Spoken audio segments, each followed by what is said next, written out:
The truth about circumcision. Having viewed a large number of existing YouTube videos addressing the issue of circumcision, it is no small wonder there remains so much confusion on the subject. I have compiled a brief and easily understood compilation of the facts germane to this most barbaric, cruel, and pernicious practice. The fact that it continues unabated boggles the mind and is a very sad commentary on our inability to recognize the insanity of an act that permanently damages our sons on a myriad of levels. This is a must-see for any parents considering circumcising their son. Ignorance is the problem, education the solution. In the first days of life, when it is at its most vulnerable, suggestible, and dependent on the loving and thoughtful acts of its mother, male babies are routinely mutilated. This premeditated act of violent identity lobotomy predates recorded history.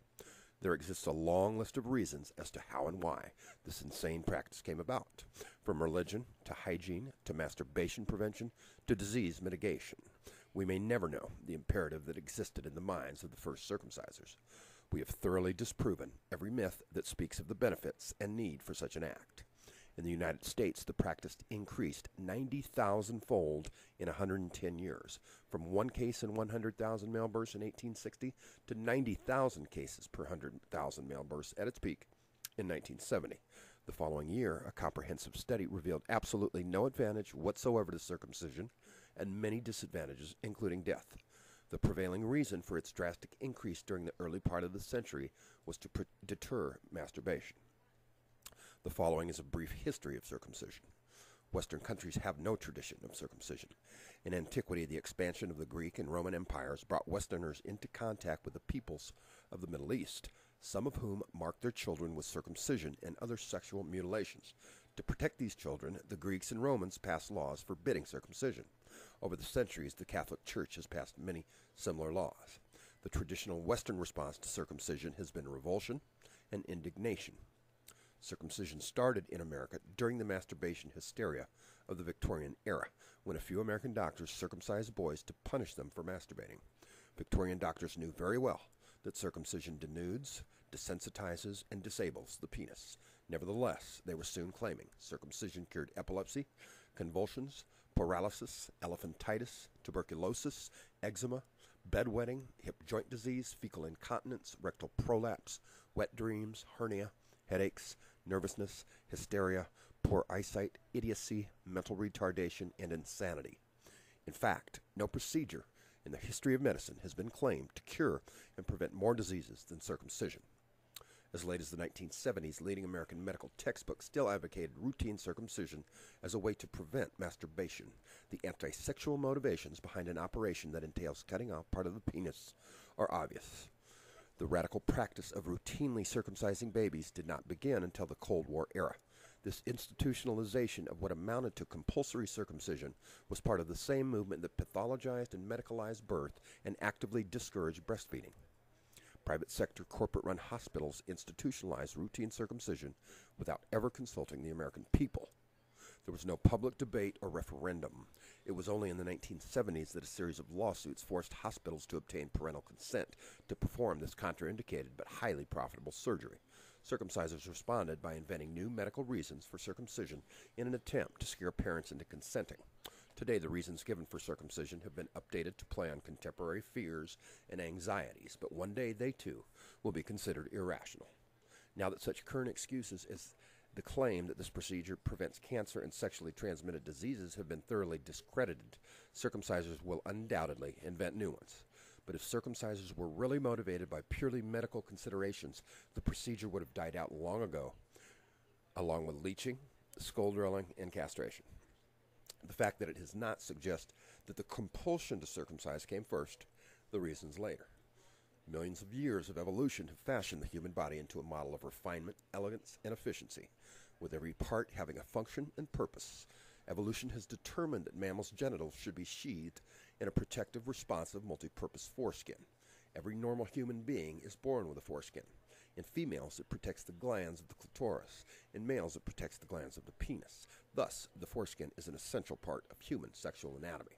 Parents should enjoy the arrival of a new child with as few worries as possible. The birth of a son in the U.S., however, is often fraught with anxiety and confusion.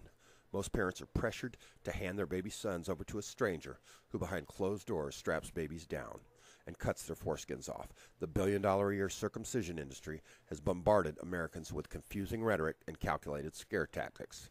Information about the foreskin itself is almost always missing from discussions about circumcision.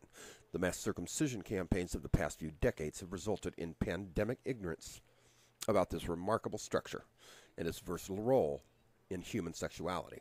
Ignorance and false information about the foreskin are the rule in American medical literature, education, and practice.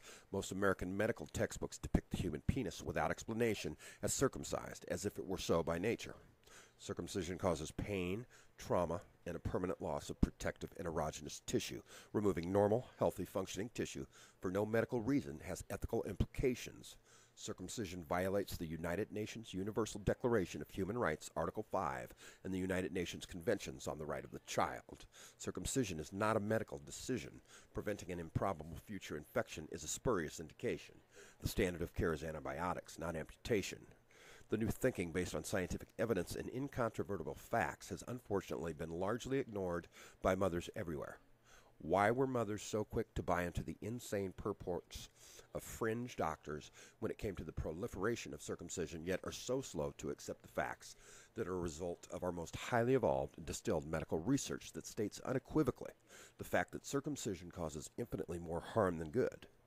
With regard to its religious significance and necessity, I ask you, what creator would have us cause such a destructive act of violence on his most precious and innocent creations, not to mention the fact that it is the ultimate arrogance to believe God's mistake requires fixing? I'm pretty sure God knew what he was doing when he put 20,000 nerve endings in the male foreskin. Pretty much the most prevalent argument that currently exists supporting the perpetuation of circumcision is the very brilliant everybody else is doing it. That is how a teenager justifies drinking and driving. Our mothers must be held to higher standards than drunken drivers, even though in many cases that's exactly what they are. Bot circumcisions are commonplace and can rarely, if ever, be corrected with any level of success. This is the photo of an infant boy suffering from complications due to circumcision. These types of complications occur far more frequently than you could imagine. This did not occur in a third world country. The circumcision was performed at one of the most highly regarded pediatric hospitals in the United States of America at the hands of a highly respected surgeon. This could very well have been your child. This would perhaps be a fitting place to talk about shame, the loss of dignity, and the resulting absence of any semblance of healthy self-esteem. However, a picture paints 1,000 words, and need I say more on that subject? I think not. You may draw your own conclusions. Every other day, another baby boy dies due to complications from circumcision. That is more than all death row executions in this country. His only crime being born male.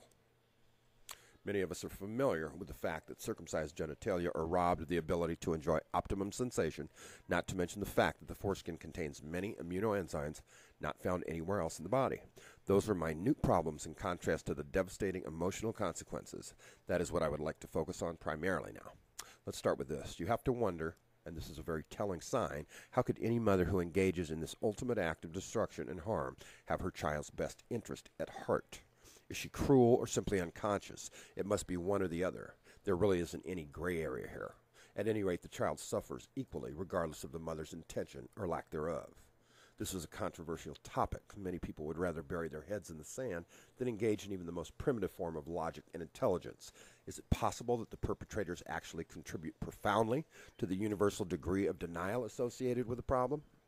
Like all other forms of physical abuse, it robs the child of its identity and sets the meme that dictates life is painful. This meme manifests in varying degrees from victim to victim. Some victims will actually routinely inflict physical pain on themselves, synchronizing in a very literal way their actions with their thoughts. Others will subconsciously continue to seek all forms of situations and relationships that provide guaranteed psychic pain. This can range from disastrous mate choices to the sabotaging of our personal successes on many different levels. Control issues of all types will ensue. Certainly, being damaged at so young an age is the ultimate loss of control. There is very little public awareness that there is any problem here. It is tacitly assumed that circumcised men are either glad they are circumcised or do not care. Most men do not believe there is any connection between their being circumcised and their dysfunctional emotional state. The vast majority of circumcised men would simply rather not think about it. After all, the damage has already been done. Women and mothers certainly are not motivated to lead the circumcision eradication charge, because to do so would be to admit that they have collectively been wrong all along. So it boils down to the fact that they would rather save face than do what's best for the